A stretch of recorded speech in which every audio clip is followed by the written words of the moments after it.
All right. Howdy, howdy. Welcome, everybody, to OfficeHours.fm, episode 116. I am your host, Carrie Dills, and today I have the lovely Beka Rice with me. Becca, how are you doing today? I am so well. Thank you for having me. It is my pleasure. So it was our first time to actually meet in person down in Austin at WooCommerce.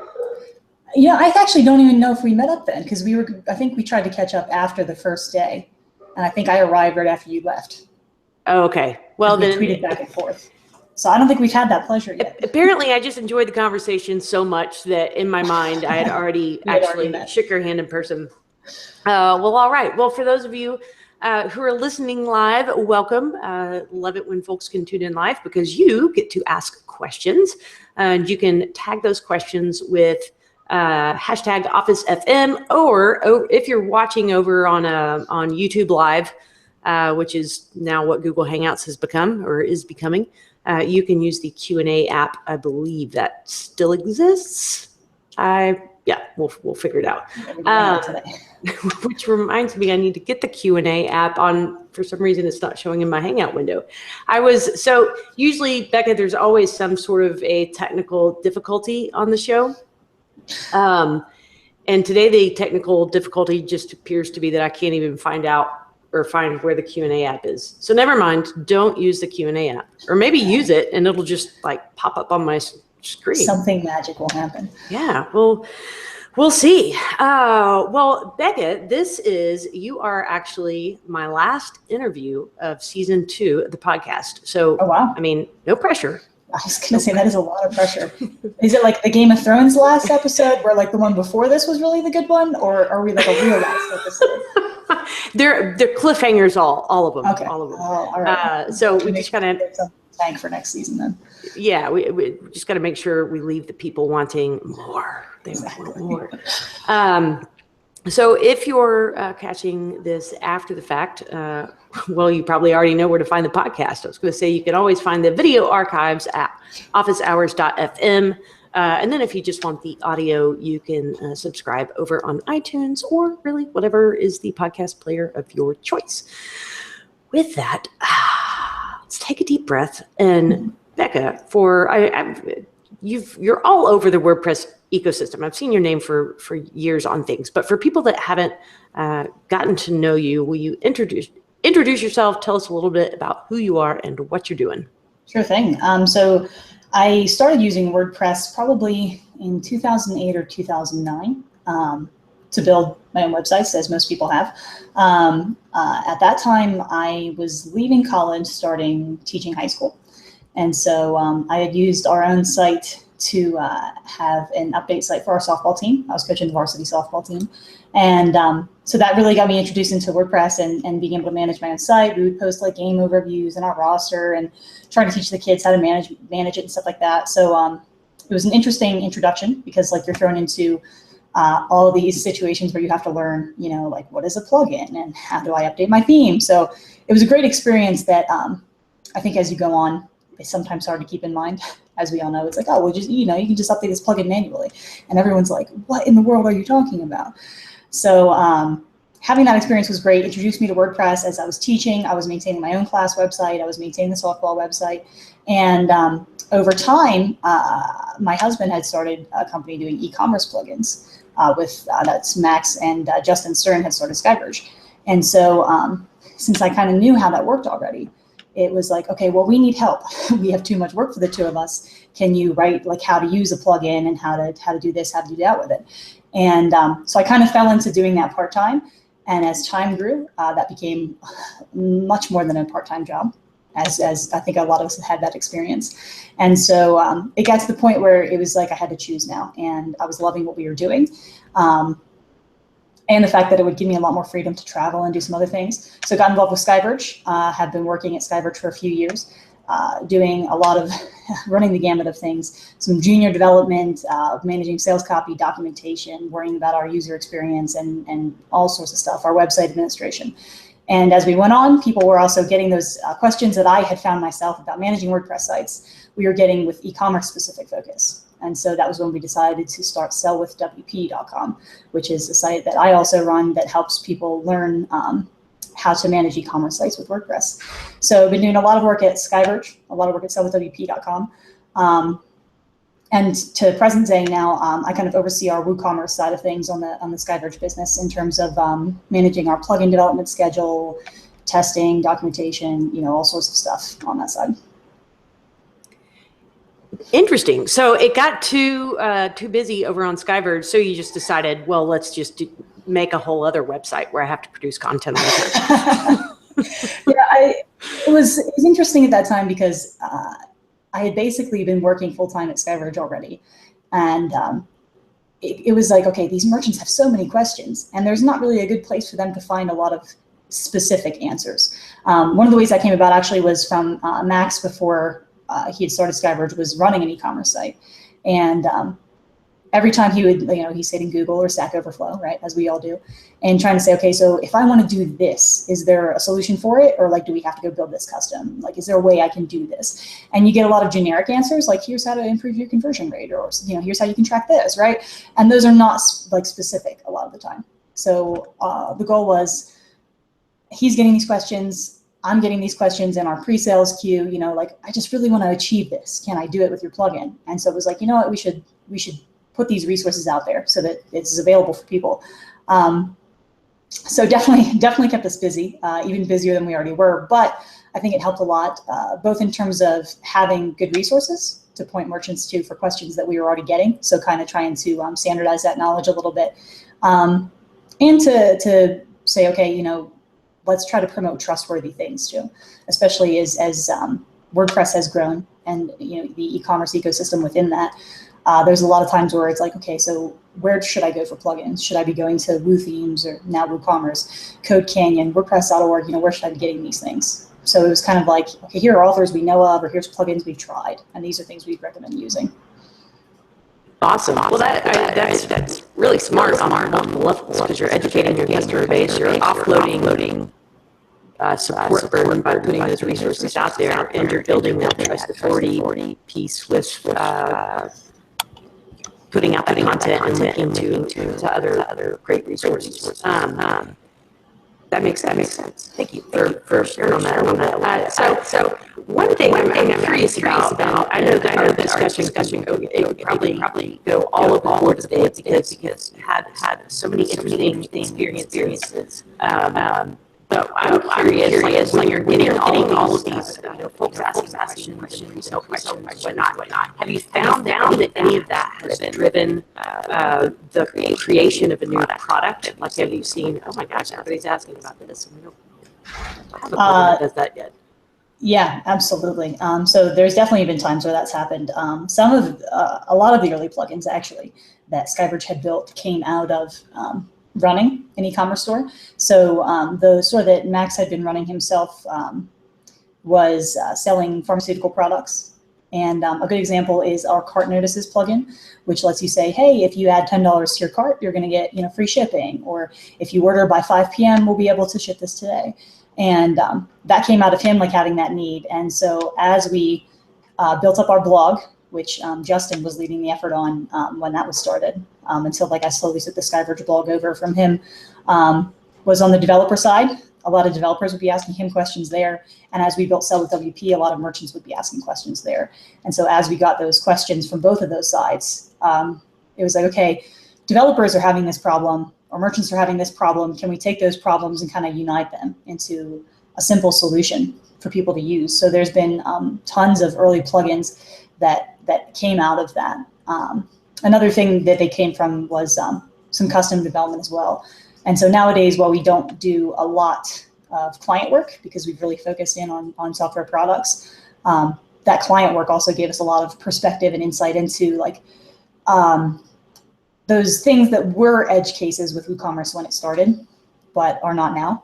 I'm trying to achieve this. And when people started, for example, it was a lot of small shops, like, I do everything in WooCommerce. And then as it started to grow, it was like, okay, I need to get my orders out of here and into this drop shipping system, or I need to take this and put it in my ERP system. And a lot of those client projects, coupled with those other questions we were getting, we were like, hey, we can take all of these problems and fix them and give people a solution. And for most people, even if it's not going to get them 100% of the way there, we can get them 95% of the way with a generic plugin that we can then sell and monetize. And then by monetizing it, also make sure that it's remaining, updated and compatible. Awesome. And I am using one of your plugins. Oh, really? I'm using that's right. the memberships. Yes, WooCommerce memberships over on the podcast membership site. So if anybody's listening and you haven't checked that out, go to my.officehours.fm. Do you like how I just segued in, piggybacked off of your product to make a pitch for my membership website? Very nice to get in there. It was so smooth. Slick. Nobody noticed. Nobody even noticed. Now they did. now they did, and that made me think of a cartoon. And now I have to share the cartoon, and then I'll promise I'll get us back on track. So I have dogs, and they're big dogs, and I saw this cartoon of a huge dog sitting on this woman's lap, but he had like his back to her, and his little thought bubble was, if I don't look at her, maybe she won't notice I'm here. And of course, that this is this 80-pound dog on her lap. Yeah, I'm sure she's noticing. Anyways, I digress tremendously. But yeah, life is nothing without these detours. Check out the membership site if you haven't already. For those of you who are listening, it's completely free to join, and you can get together with other folks who listen to the podcast and talk about your business and all really whatever you want to talk about. So back on to SkyVerge and plugins, and you guys have really your e-commerce, but specifically WooCommerce. Since you've been around the WordPress world for a while, can you maybe talk a little bit about your relationship with WooCommerce? Because at one point, if I recall, WooCommerce allowed third-party developers in their add-on shop, and then another point that ceased. And then, of course, more recently, Automatic has acquired WooCommerce. What is the impact of all of that been for SkyVerge? Yeah, it's definitely been an interesting journey for sure. One that we've been very happy to be a part of as it's grown. So WooCommerce still makes up the majority of our business. We've been involved in some other things like Shopify, and most recently started getting into some easy digital download stuff, which we can talk about a little bit later. We have an app that we're working with there. But when it started, they were very open to third parties, I think because they saw that was going to help them drive that growth for those, what we talked about being edge cases, but weren't really edge cases, right? Like, how do I get my orders, into a different system? And because they were focused on building their core WooCommerce product being free, you need to make sure that you're monetizing that, and you're monetizing in a way that supports this rapid growth that you're starting to see. And so I think having the third-party developers coming into the ecosystem was a great way for them to both monetize that very rapidly, because they're getting revenue share, obviously, for everything in the marketplace, along with making sure that there are tools for merchants to do what they want. So a good example of this is what we see with Shopify merchants sometimes is they'll come into Shopify and say, I want to do this with Shopify. And it's like, okay, so there's this app, great. But if there's not an app, or the app doesn't do exactly what you need it to do, then it becomes pretty challenging, right? It's not like you can just go in and tweak a little bit of that app and make it do what you want, right? It's either it does or it doesn't. It's very binary. And so with WooCommerce, I think that really made it a strength in the beginning, was saying that we have these plugins, and even if it's not the right fit, you can use it as a starting point for more plugins. You have pluginception going on. And so that really drove a lot of growth for them. I think as time went on, because of that growth, it became harder then obviously to manage it. You have a lot of developers coming in. That means a lot of code audits, especially on new plugins, making sure that these developers are also providing support, because when we have plugins in the marketplace, that's not just exclusively supported by WooThemes, right? They're doing triage, handling level 1 stuff, and our team is coming in for the higher level support tickets. So trying to maintain those relationships with more and more people as the program grew, I think became kind of taxing. And at some point, if you're spending a lot of time on that maintenance, I think they stepped back and said, okay, we need to make sure that we're focusing on the top priorities for us right now. And so they did kind of then just close it down and say, okay, let's bring this back a little bit. We'll try to just focus on working with a select group of people instead. And then they had also tried to ramp up their internal development team as well, because when it started, it was really a lot driven by Mike Jolly, Jay Coster, and they didn't really have too many other people besides them and Kuhn Jacobs, who was with them at that point as well. And then they had hired Barry Coy later on down the road, and now Claudio, who if you follow the WooCommerce repo, you see Claudio in there a lot. So until they were acquired by Automatic, they didn't have a ton of developers, focusing on products. So I think it just became really a point of management. Like, okay, this is going to be totally crazy if we keep having new developers come in. What can we do to kind of simplify this for ourselves? So then once when they were acquired by Automatic, I think there was definitely that transition period where it was like, okay, we can merge companies then before we worry about some new things. And as you've seen, there have been other developers from the WordPress.com side or other sides of Automatic that have kind of rotated into WooCommerce as well.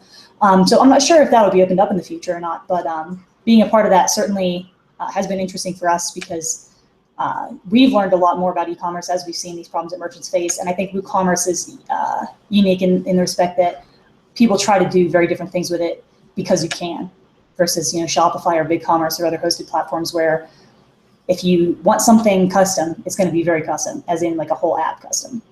And it's definitely much more difficult to change if your store doesn't fit the basic setup. And that was a very long-winded answer to that question. Sorry.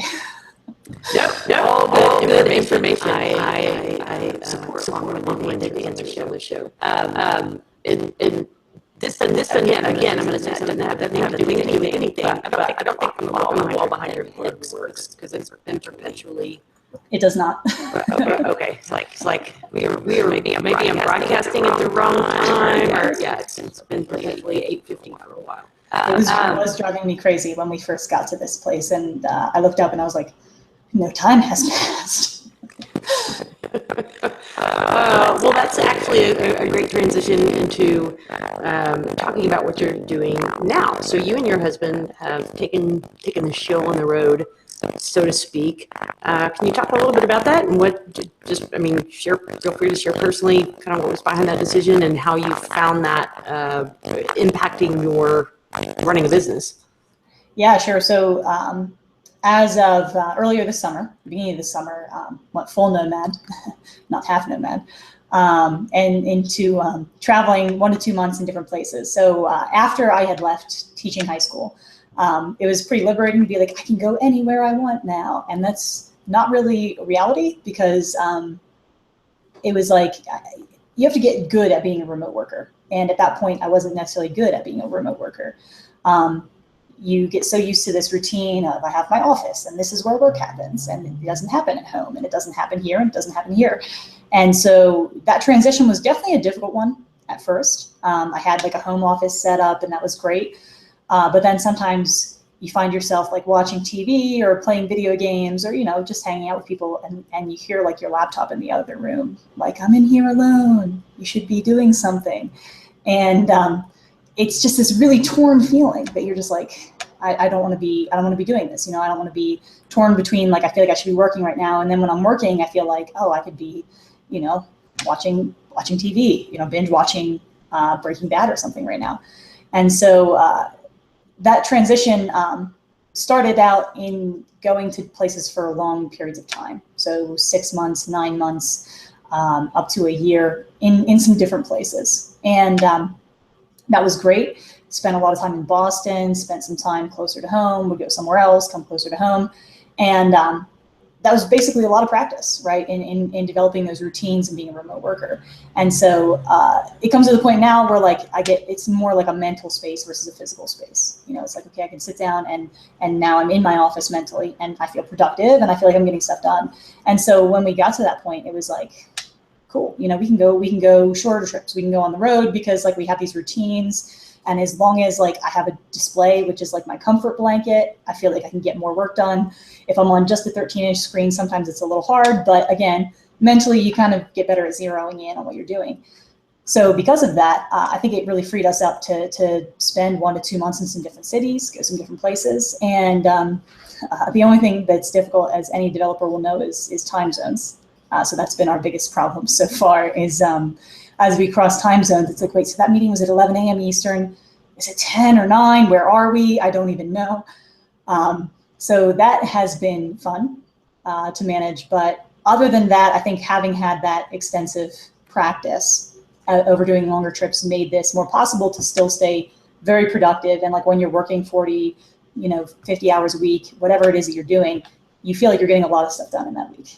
And then, also if you want to do 5 hours one day and then like 3 hours later on or over the weekend or something, you still feel like that's really efficient time. And that was my biggest thing with it is I didn't want to feel like I was torn between things as we were traveling. So it definitely took a while to get to the point where we felt comfortable doing that, to feel like you're just as efficient on the road as you were having a dedicated office. Yeah, I would imagine that would be quite an adjustment. So you're in Denver now, and then how long will you guys be around there? Denver is a short stop, so be here for like a week, which has been great so far. It's a very cool city, and then continuing west. So we'll be in Portland for 2 months, and trying to figure out what the next steps are. Definitely going south as it gets cold, for sure. Probably Southern California. San Diego is looking very promising. So it's the spontaneity of it at first was a little uncomfortable because it's like, I don't have a home. Where are we going to be? But I think I've kind of grown to like that. It's like, it's very fun. It's you have something to look forward to, and on the weekend plan out, say where we want to go. I think you might still be muted. Yeah, I have problems here. Very cool, very cool. I liked I was telling you before the show, I admire that nomadic lifestyle and sort of the freedom from things, a house full of things. But then, while I admire it, I don't know that I could let it go either. So I really enjoy home base. I need that for my sanity. But let's talk a little, let's get nerdy. Let's get our nerd on. Sure. And get into WooCommerce a little bit. What are so you mentioned, you've done lots of custom work, and what are maybe some of the more interesting custom pieces that you've done with WooCommerce? Oh, wow. That's a good question. So not necessarily custom. One of the more interesting things recently was there was a very, very large site using WooCommerce that's getting tons of orders per hour. And we have an abandoned cart app that we just kind of launched, but not really launched, like soft launched, like put it out there, but we're not actively marketing it yet because we wanted to try and kind of use it as a live beta phase, so to speak. And so building the integration plugin from that abandoned cart app called Jilt to WooCommerce, you get really interesting problems at scale. As we're sending these requests from the checkout form to the Jilt app, okay, how are we making sure that we're not like DDoSing our own API with all of these requests coming from one site? So in a sense, we kind of had to customize the plugin for them, which those obviously then came back into the core plugin. So that was really interesting problems to solve in how you're managing those requests to them in a streamlined way that's not going to slow down the site the plugin's on either. That one was a fairly interesting project for us. Other customization requests, a lot of the times we try to roll into plugins if we can, if we feel like it makes sense. So sometimes some things from memberships, for example, have come out of that. One thing that's sort of a little bit of a teaser, but not really, it's a teaser for the next 2 weeks, is we've had a lot of people say, I want to grant a membership to people when they register for my site. I don't want to have to use a free product to do that because I don't like them going through the checkout process, even if I simplify it. We have a tutorial that we put up for customizing the checkout process. So we had these people that are saying we want this registration-based membership instead. And after doing that a little bit, it was like, we should definitely put this into the core plugin. We were waiting on it to kind of see what the request level for this was. Do people even need this? And so that kind of became an overwhelming request that's now going to be in version 1.7 in the next probably 2 weeks or so. We're testing that now. So there's a lot of those custom requests that maybe start out as custom development, and then if they make sense, a lot of the time they do. We try to roll into the plugin themselves. Most of them, though, to be honest, are a little boring. It's like, well, I need to customize my CSV export format for my ERP system. And it's not very sexy work, but it's definitely stuff that's sort of interesting development-wise. Well, yeah, that's when you can sort of flex WordPress muscles a little bit and make it do cooler things than just your average blog. I'm excited about that membership thing. That would be actually perfect for my site too. Oh yeah, there's tons of stuff coming. Fixed date memberships as well. So you could do like a, January 1st to December 31st kind of thing. Lots of good stuff coming up. All right. I give you the whole changelog if you really wanted. You want the exclusive scoop. I don't know that I need the entire changelog, maybe just a high level. So those two, and the biggest thing aside from that would be installment plan support for subscriptions. So you could, right now, if you have a subscription and a membership tied to it, the membership is very tightly tied to that. The membership status changes as the subscription status changes. This update will let you kind of decouple that. So your membership could be a 3-month membership regardless of what your subscription says. That's the biggest highlights. You can tell I'm very excited about it. I can. So this is a little bit different, shifting gears a little bit. I just am going to keep shifting gears, and I'm going to keep saying the words shifting gears now that I've made that awkward. So pricing and structure wise, how do you guys tend to land on a particular price point? I've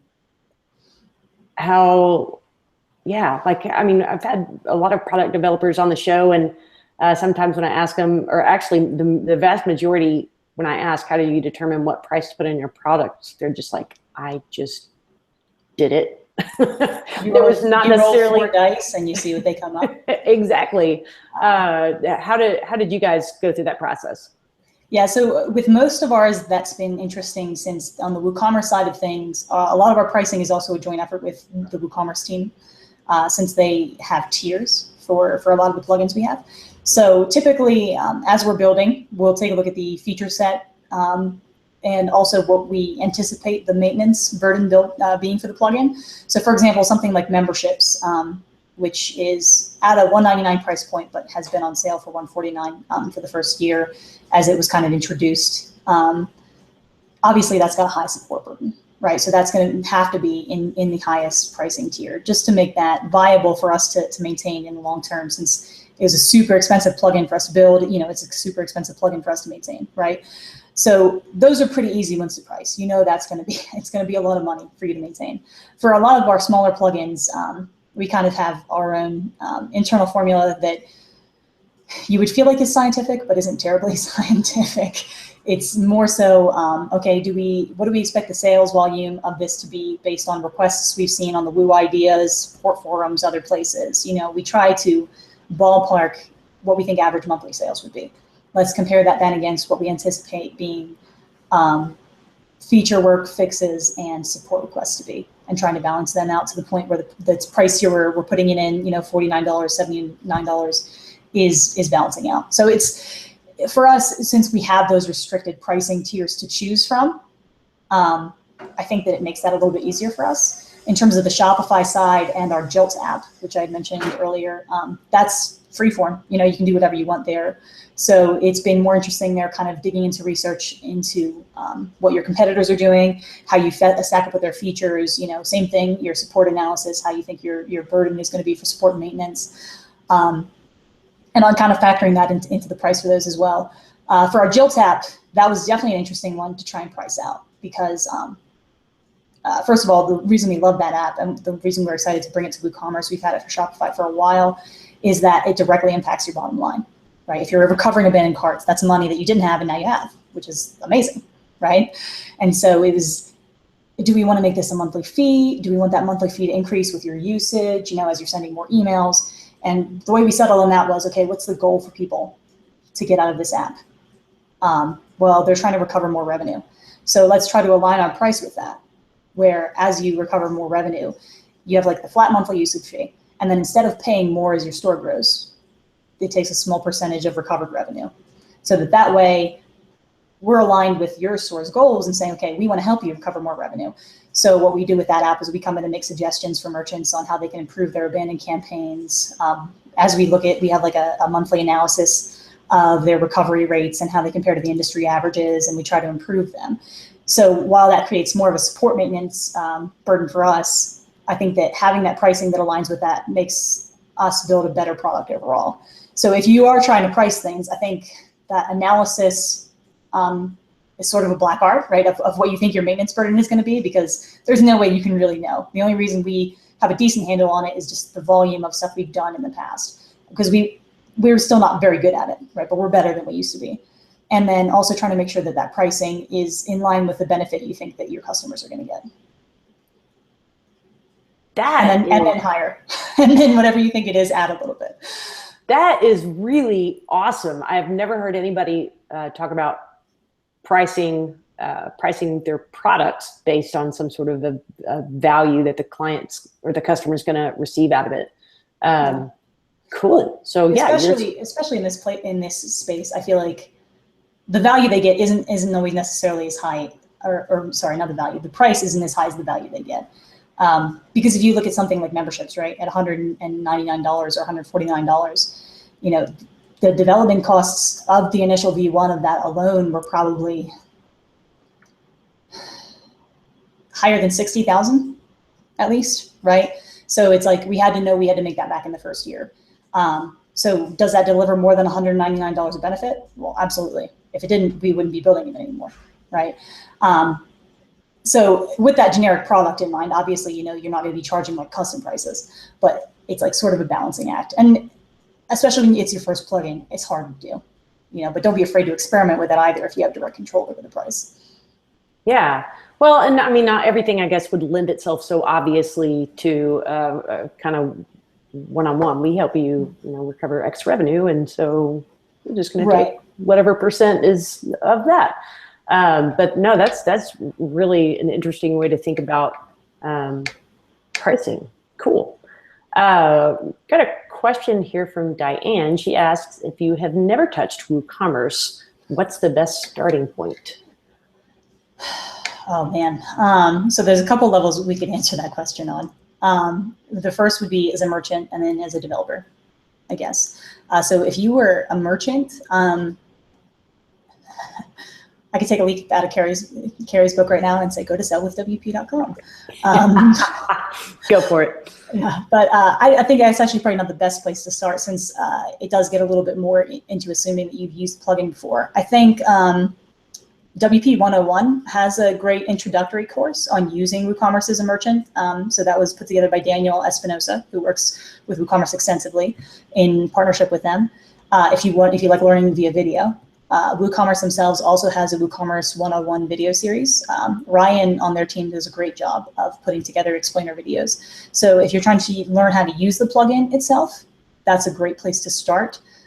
And then, yes, Sell with WP, if you want to learn some more advanced stuff, is also good. If you're looking to get into development, that's definitely a trickier place. I was in a very fortunate position to have had mentors on our team as I got into it. Since what I was starting off with when I started doing things for SkyVerge was basically like HTML and CSS knowledge, but like very basic. And so I'm scientifically minded. You know, I have a chemistry degree, so it's like if I can figure that out, I could probably figure PHP out. So I came to it with like, okay, I'm going to tackle this and learn what I can learn. And so being in a team with a mentor was hugely beneficial. So if you can get a mentor as you start learning, ask questions. And try to get involved in, like, you know, Stack Overflow or there's a WooCommerce Slack. Be respectful of people's time. You know, like, people can say no to you. But if you're asking specific questions and actively trying to learn, there's definitely people out there that will help you. I would start by looking at existing plugins and seeing what they do, and then try to modify that behavior or replicate it, but do something different. Because one thing that I found most helpful learning WooCommerce itself was having applications in mind. Like, if you have this abstract idea of like, oh, it might be cool to do this sort of thing, you know, like having just abstraction doesn't really give you that practical knowledge. But like for me, the things I started with were, my first plugin was a way to generate product SKUs automatically. And so having that very specific goal in mind, it was like, okay, so what do I need to do this? Well, I need something unique. Okay, well, the product slug is going to be unique. Great, we can use that. How do I get that data into the product data meta box? How do I save that data when the product is saved? How do I allow changes to that data? You know, and going through that process helped me learn so much more than just like reading code or reading API documentation. Good tips in there. You said something that made me think of this question, but have you ever worked with like a product registration where, say, you get a unique serial number, and then maybe the unique serial number is coming from some third-party source, and then someone has to go register that product online, like for warranty purposes. And you'd have to check, of course, the validity of that serial number against whatever database. Have you encountered anything like that on one of your Woo projects? Yeah, the only place I've seen that, though, in my experience, is with a fulfillment center. So we have a Shipwire integration plugin that lets you basically outsource your fulfillment, kind of like drop shipping, but they handle your inventory that you send to them. So the plugin exports your orders to Shipwire. Shipwire fulfills them and sends the information back to you. And we had to add support for that, where Shipwire would scan the serial number, and then that data is now, it wasn't previously, but with the most recent update, is now sent back to WooCommerce. If you're getting it from a third party for warranty, that approach is what was going on there. If you needed to do it, I would honestly recommend having a developer look into using the WooCommerce REST API for that, because you could update the order information from a third-party service pretty easily, so long as you've worked with a REST API. And the benefit being, it could be in any language. It doesn't have to be in PHP. You can get a developer familiar with Ruby on Rails to do that. Awesome. So talking about the REST API and things we typically don't mention on office hours, like Ruby on Rails. Talk about other technology. No, I'm just kidding. Where do you see, or what do you think, where is e-commerce headed, or what do you conject? Man, I can't speak plain English today. Conject. Sounds right. Where do you think things are headed? If I could answer that question directly, I would be worth a lot more money than I am. There's a lot of interesting facets, I think, to e-commerce now, with a few things that have been happening recently. Obviously, mobile e-commerce has been a big push for the past couple of years, and rightly so. There's many more people that try to buy things from mobile devices. And even though I didn't historically do that myself, I've found myself in a lot more situations in the past year where I try to buy something on my phone versus, sitting down at a desktop to do that. And so I've noticed sometimes when I've come to sites that aren't optimized for mobile e-commerce and been very frustrated with them. And it's like, well, okay, I can't really scroll through 100 options on my phone here to try and figure out what I want. If you had this searchable and like had a searchable autocomplete, that would be great. So things like that, where just really try to heavily use your own e-commerce site on mobile, and then you could look at optimizing it. I think that would benefit a lot of these smaller stores, and it's worth the development time. A lot of the time, it's expensive, to do that custom work, to hire a developer to do that sort of thing, and it's definitely a good area to invest in as mobile e-commerce grows. Another thing I found interesting is selling via different sales channels, and so with buyable pins and buying things via Twitter cards and stuff like that has grown. I think that may be something we see start to take off in a couple of years, but that's purely a guess on my part. It's backed by no scientific evidence whatsoever. But seeing how mobile commerce has grown and people using their devices to buy things, it seems like it's a natural evolution to me to have then social sales channels driving e-commerce as well. So that's not something you could do yet really on WooCommerce. And Shopify, they've had a very big push with sales channels to set up buyable pins and selling via Twitter, via Facebook. So I think that once those APIs are opened up for other developers, we'll see that come to other platforms as well. So if you were going to say keep an eye on something, I think that different sales channels is certainly an interesting place that e-commerce could go. Okay, I've never heard of buyable pins or purchasing things through Twitter cards. You're dropping new, maybe I've had my head in a hole. That's quite possible, but wow, okay, so you can do that. Sort of. You could do that if you use Shopify right now, because I think, I'm not 100% sure on this, I think those APIs are only opened up to Shopify's development team right now.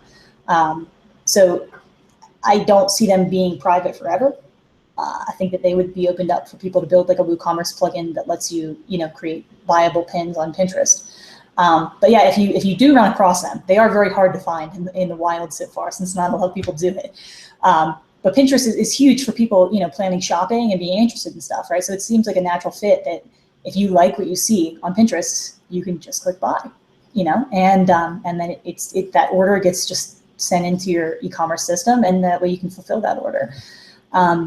So it's possible if you have the right tools right now, and I think we'll see those tools expand in the future. But that definitely seems like an interesting place for e-commerce to go as those sales channels expand. Wow.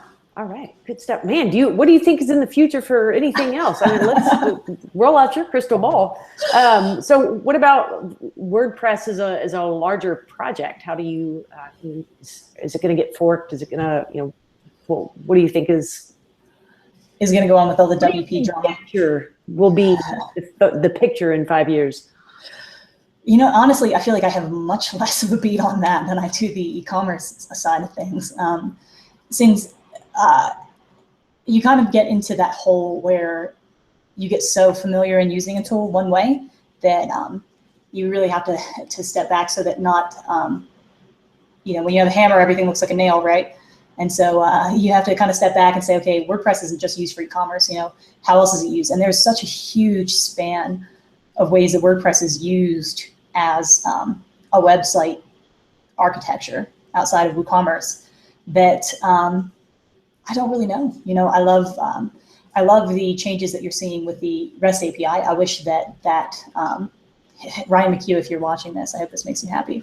But I hope that becomes a bigger focus, since we've seen what that's done for WooCommerce, having been involved in that, and how it's opened it up completely for integration with other systems. And so, and the fact that it makes it more accessible for developers that don't use PHP, that use other languages. So I think it would be really interesting to see what that does for WordPress. And I think it's very easy to underestimate the impact that would have on the ecosystem. It just completely opens it up to be used with any other tool. And knowing that, I know that it's definitely an unknown, right? I can't even imagine how people would use it once they have those tools. Yeah, that's when it comes to thinking about what could be, like, I feel like my imagination is just sort of broken. I can't really quite conceive of it yet. But there are too many choices. Right? So not to get controversial, but let's get controversial. Do you have an opinion on whether or not the REST API should be rolled into core as it is, or wait until it's fully fleshed out? I don't think that having an endpoint for every possible function of the WordPress admin is necessary to have a REST API. With WooCommerce, when that was rolled in, version 1 of the REST API was read-only for most things, but had you could write for orders. So you could update orders with the REST API. That was the only thing you could update. And even despite that, people already immediately started building against it. Because it was like, oh my gosh, we can do some things now. We can have mobile apps that are reading things. We can start, and then we can update as we go. So my opinion would be, I think that some endpoints are better than no endpoints. And I would love to see what people could already start to build on that. And people have already started to use it with just some basic structure in place. But I know that that's also not consistent with some of the WordPress philosophy on how core development should go as well. So my personal note is I would love to see it in place, but very smart people also have the opposite opinion. All right. Well, that was way to commit with being sort of non-committal. It's a very political answer. That was well done. And here we are in the heart of politics season, and you did that like a pro. Well, it's a quiet day on the interwebs today. Yeah, I haven't seen too many tweets come through at me. I'll check again really quickly. Come on, people, we asked you for questions. Diane, I hope we answered your question earlier, by the way. I'm sorry if I didn't. If you would like to re-add that, I'd be happy to. Which one? The one about starting with WooCommerce. Oh, go for it. I think I'd wait for feedback on that one. Okay. If you do have WooCommerce development questions, like I said, if you want a mentor and you want someone to ask questions to, that's the kind of stuff that we've written a fair bit at SkyVerge.com about as well. We try to keep that more focused on people that are developing things with WooCommerce, less than merchants as we've kind of grown. So if you want someone to ask questions, I would be happy to be that person. You could shoot me a note there. But yeah, it's a tough thing to get involved in, I think, for sure, when you just start. But I'll be that person. Well, thank you for just volunteering yourself. Yes. I'm not sure if I'll regret it yet or not, but we might as well throw that out there. You want to just give your email address and your PO box while you're at it, and we'll my social security number. Yeah, whatever you want to give. Everything. So we've talked a little bit earlier about your, being nomadic and working, getting into your mental office, so to speak. You spread your time across multiple projects and roles. Can you talk a little bit about maybe some of your tips, or what are you doing that works well in order, like, are you time boxing? I'm going to spend X amount of time here on SkyVerge stuff. I'm going to shift gears this way, or what's your system? Yeah, time boxing is a great way to put that. I found for me, I'm the kind of person that needs blocks of time to be efficient. One thing I hate is I'm kind of like obsessed a little bit. Yeah, obsessed is accurate, with being efficient with things if I can. So I feel like if my attention is between different things, like I have emails coming in and then I'm trying to write a code snippet and then I'm also like have a blog post open, I just feel very scattered and I'm not doing these things well. So I definitely time box a lot of stuff. Like if I'm answering emails right now, I'm answering emails and then it's closed. If I'm trying to write code right now, PHP Storm is open, that's my full screen, I can't see anything else. If I'm writing a blog post, I'm writing that blog post. And boxing off very judiciously the activities and time I'm using, I think has helped me be efficient and switch gears between a lot of things. That was something I stole from 4-Hour Workweek, I think, from Tim Ferriss, talking about time batching, and have done that for a long time. And it definitely has helped tremendously. Like even when I was teaching, it was batching. Like I'm grading papers right now and this is what I'm doing and this is all I'm doing. And then once I'm done grading papers, then I can move on to lesson planning, but not before then. While I'm grading, I might write down notes where I see a lot of things wrong, but I don't touch lesson plans until I'm done with what I'm doing. And that's been super helpful to me as someone who likes to get something completely done before moving on to the next thing. So I actually heard much none of my totally just cut it out. I'm gonna. Can you hear me? I can now. Yeah, Okay. I think we just lost a little bit. Okay. My apologies. Again, I've now managed to have 2 technical issues on the show. Yeah, I think what you said about if you're answering emails, that's what's open, and then you're putting that closing down the app if that's not what you're doing, and that's really smart. I need to get in the better habit of doing that. As a matter of fact, I need to remove mail from my dock because it's just a habit to click on it. Even if I tell myself I'm not checking email right now, I'll click on it just because it's muscle memory or something, mouse memory. But good. I do that with my phone a lot. It's like I just open Twitter and I'm like, I just did that. Why am I doing that? I think.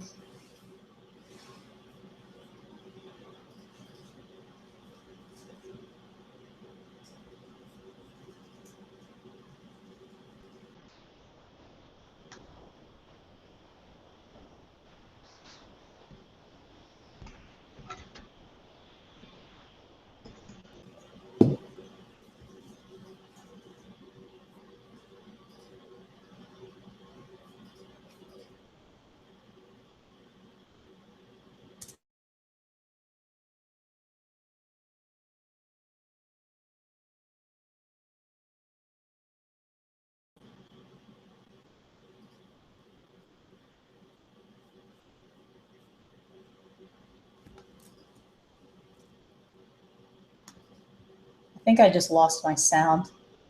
Thumbs up if you can hear me. All right, let me try and fix my audio.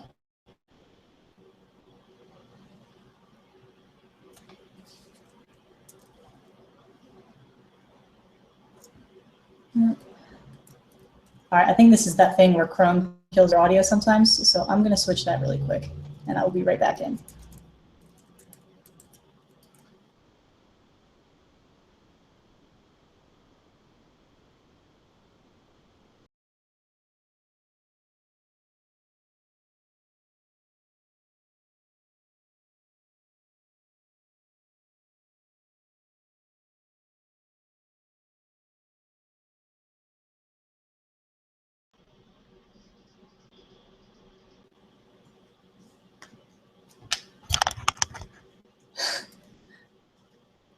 I still have no audio. God.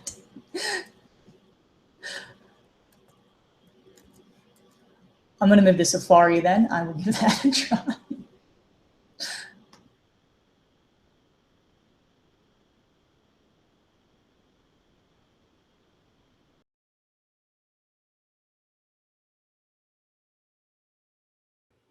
Voice, maybe? Can we?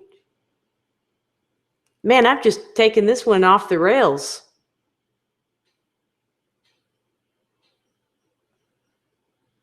Oh, interesting. Paul says that you can hear Becky. So I'm just hanging out.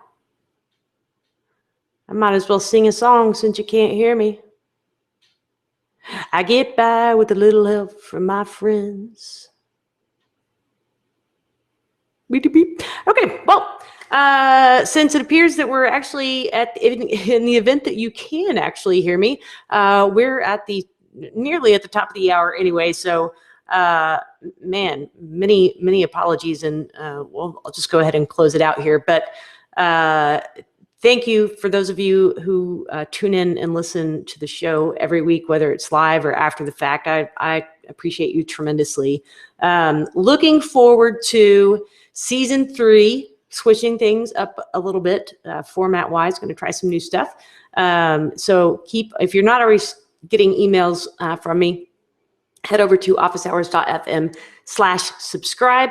And I will send you little loving emails letting you know what's going on with the show. But until then, have a fantastic week and back to school season. And Becca, thank you so much for coming on and sharing your knowledge today. You can find her on Twitter at Beka.